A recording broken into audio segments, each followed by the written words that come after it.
Kom drink 'n koppie sielskoffie saam met my.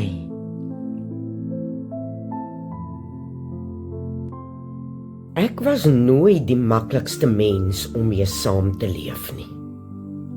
Ek het nooit nonsens geduld nie. Moet my nie verkeerd verstaan nie, my hart was nog altyd goed.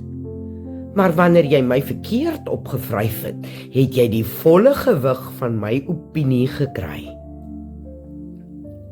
Ek het nog altyd 'n liefde vir mense gehad, en wanneer ek gee ek met oorgawe. Maar wanneer daar 'n onenigheid sou kom, was dit maar vir my moeilik om stil te bly en weg te stap.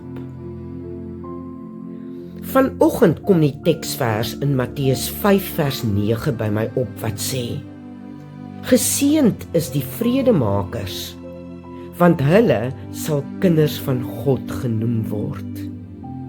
En ek besef hoeveel ek die afgelope jare geestelik gegroei het. Ek dink 2 keer voor ek reageer op 'n negatiewe ervaring, want wat uit my mond kom, gaan iemand anders beïnvloed. So, ek dink 2 keer voor ek praat.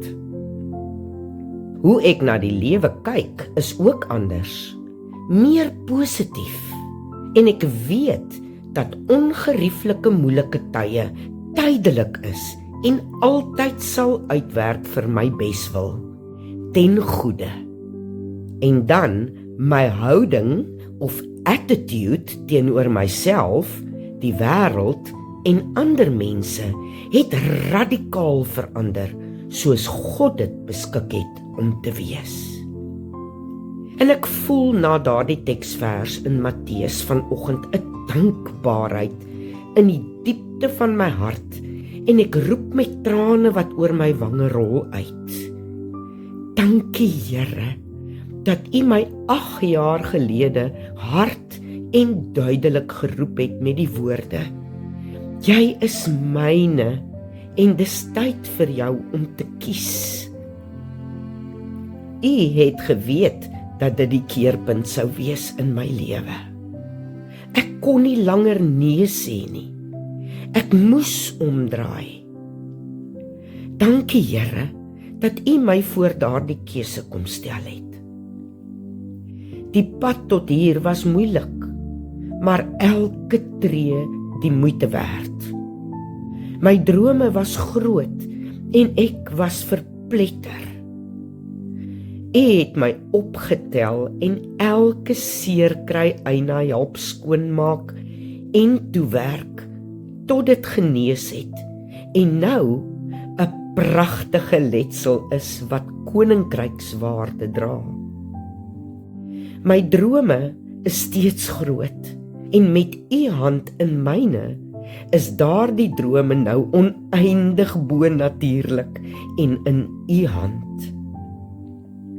Ek weet ek is op pad na 'n toekoms wat ek nie in woorde kan beskryf of myself eers kan indink nie, want U is nou in beheer. Dankie Here vir U genade, U supernatural guns op elke belofte van U. Vader, U het daardie magic wat net ek het in my gesit, om te kan doen dit wat U vir my beplan het hier op aarde. Ek kies om U te vertrou, Here, al kan ek nie die volle plan sien nie, want ek weet dat my Vader nie 'n leenaar is nie. U woord is die weg en die waarheid. Hier is ek, Here. Ek is beskikbaar en gewillig. Dankie, Heilige Gees, dat U my sal lei om te hoor en sien dit wat God van my vra. In Jesus naam. Amen.